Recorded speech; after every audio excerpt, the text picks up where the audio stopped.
दिनांक 8 March 2014 Malaysian एअरलाइन्सचं Boeing 777 प्रकारचं अवजड प्रवासी विमान बीजिंग एअरपोर्टवर जाण्यासाठी क्वालालंपूर मलेशिया इथून उडालं. 227 प्रवासी आणि 12 क्रू मेंबर्स असलेलं हे विमान उड्डाणाच्या पहिल्या तासातच रडारवरून दिसेनासं झालं. संपर्क तुटला. त्यानंतर आजतागायत त्याचा थांगपत्ता लागलेला नाही.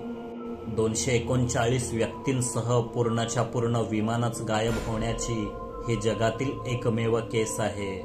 हवाई उड्डाणाच्या इतिहासातील सर्वात मोठं रहस्य मानल्या गेलेल्या या घटनेला 8 मार्च 2025 रोजी 11 वर्ष पूर्ण होत आहेत. त्या निमित्ताने फ्लाइट MH370 सोबत नेमकं काय घडलं होतं हे पुन्हा एकदा जाणून घेऊया. रात्री 12:41 विमानाने उड्डाण केलं. 1:01 विमानाने समुद्र सपाटीपासून 35,000 फुटांची उंची गाठली होती. विमानाची स्थिती आणि उड्डाण यंत्रणेशी संबंधित प्रणालीने 1:17 एअर ट्रॅफिक कंट्रोलकडे रुटीन डेटा पाठवला आणि मग ती प्रणालीच ठप्प झाली. 1:19 विमानातील क्रू सोबत एअर ट्रॅफिक कंट्रोलचं बोलणं झालं. 1:21 कॉकपिट मधून कॅप्टनचा संदेश मिळाला, गुड नाईट मलेशियन 370. मग विमानाने व्हिएतनामच्या हवाई उड्डाण क्षेत्रात प्रवेश करताच संपर्क तुटला. त्यावेळी ते दक्षिण चीन समुद्रावर होते. रात्री 1:30 वाजता मलेशियन मिलिटरी रडारने फ्लाइट 370 ला आपला ठरलेला मार्ग सोडून पश्चिम दिशेने उडताना ट्रॅक केले. त्यानंतर 2:22 विमान पूर्णपणे संपर्क क्षेत्राच्या बाहेर गेले. पुढे सॅटकॉमवर 7 तास ECGच्या ग्राफ सारखा सिग्नल मिळत राहिला. पहाटे 8:19 शेवटचा सिग्नल मिळाला तेव्हा विमान हिंदी महासागरात दक्षिण दिशेला कुठेतरी असावे. शोध मोहीम. फ्लाइट MH370 ची शोध मोहीम ही विमान उड्डाणाच्या इतिहासातील सर्वात विस्तृत आणि खर्चिक शोध मोहीम मानली जाते. सुरुवातीचा शोध शेवटी जिथून सिग्नल मिळाला त्या हिंदी महासागराचा भाग असलेल्या मलाक्काची सामुद्रधुनी आणि दक्षिण चीन समुद्राच्या आसपास केंद्रित होता. परंतु त्यानंतर सॅटेलाइट डेटाने दिलेल्या माहितीनुसार विमान आधी पश्चिमेकडे मग दक्षिणेकडे वळलं होतं. हे लक्षात घेता हिंदी महासागरातील दुर्गम भागांकडे शोध मोहीम वळवण्यात आली.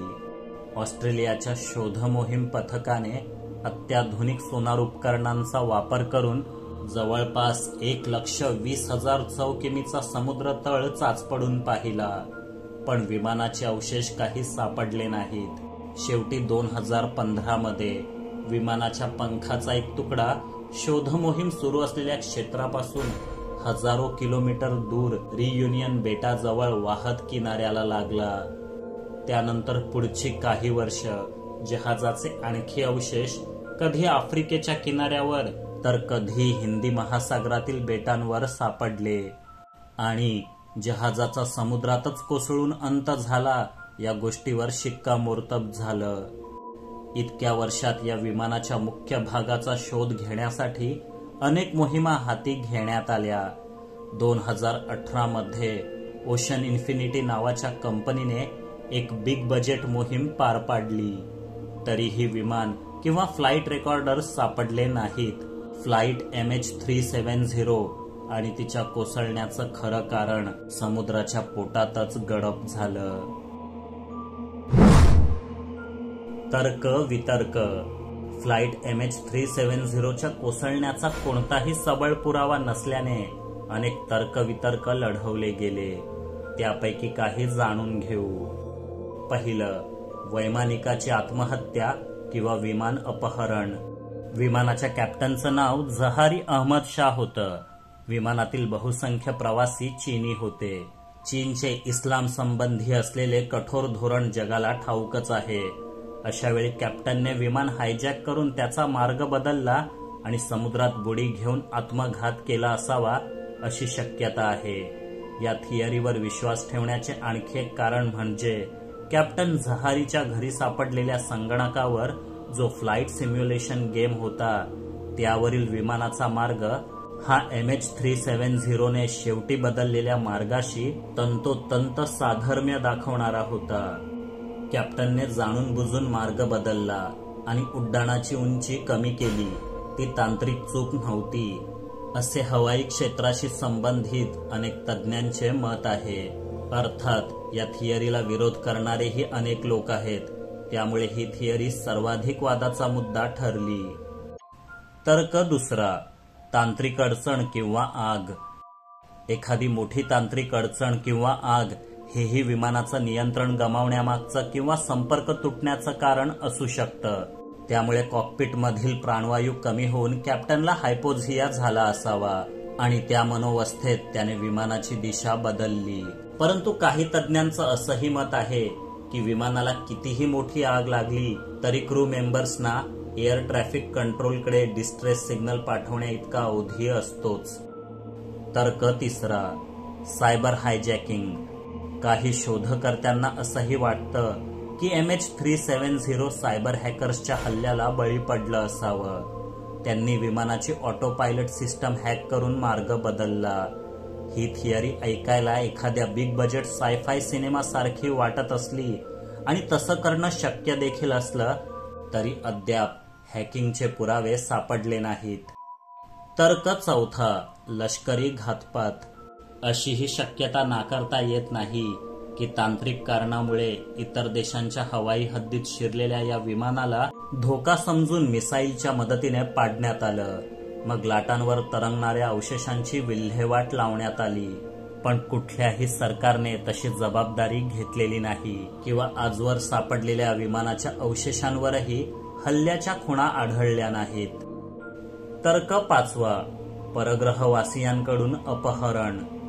ही थिअरी कितीही खळबळजनक आणि हवीहवीशी वाटली तरी तसेही पुरावे अद्याप उपलब्ध नाहीत। जरी अधूनमधून हिंदी महासागरावर उडत्या तबकड्या पाहिल्याचे लोक सांगत असले तरी त्यामागे सत्यापेक्षा दंतकथाच अधिक आहेत।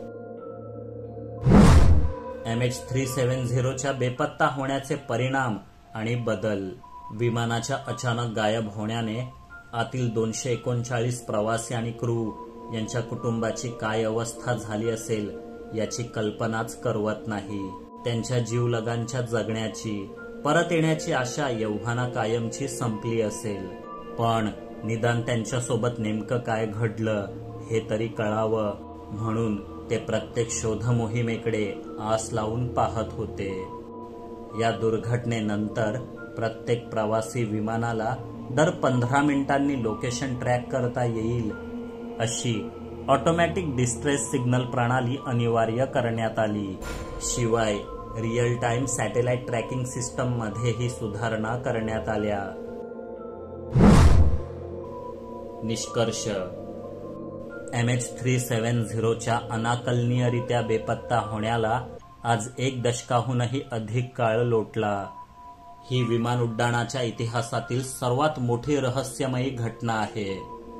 कितीतरी उपग्रह, अत्याधुनिक तंत्रज्ञान, अनेक देशांनी एकत्र राबवलेल्या शोध मोहिमा, तरीही पदरी निराशाच। एक प्रचंड विमान आतील प्रवाशांसह इतकी वर्ष बेपत्ता राहू शकते यावरून मानवी प्रगतीच्या मर्यादा उघड होतात आणि MH370 या विमानासोबत नेमकं काय घडलं हा प्रश्न अजूनही अनुत्तरितच राहतो।